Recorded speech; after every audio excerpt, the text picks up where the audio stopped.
ચાલો આજનો ટોપિક કંઈક એવો છે કે ગાયને રોજ વાત કરવી કેમ સારી લાગે છે. તમને બધાને એમ થતું હોય છે કે આણે હું શરૂ કર્યું, ગાય થોડીક વાત કરે તો મૂંગું પ્રાણી છે, પણ એનામાં પણ લાગણી હોય છે, જે મેં ખુદ અનુભવેલી છે.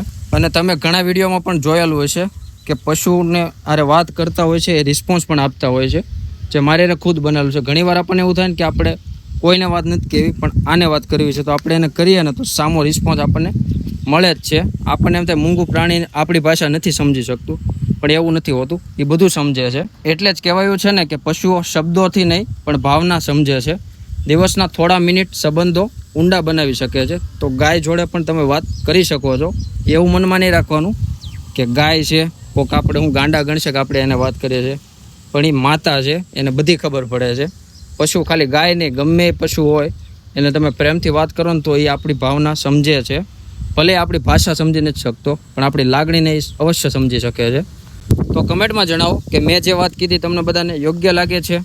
જો યોગ્ય લાગતી હોય અને તમારી જોડે કંઈ એવો ઇન્સિડન્ટ થયો કે અનુભવ થયો હોય તો કમેન્ટમાં શેર કરો. બાકી મળીએ નવા ટોપિક સાથે, નવા વિચારો સાથે. ત્યાં સુધી બધાને જય ગૌ માતા.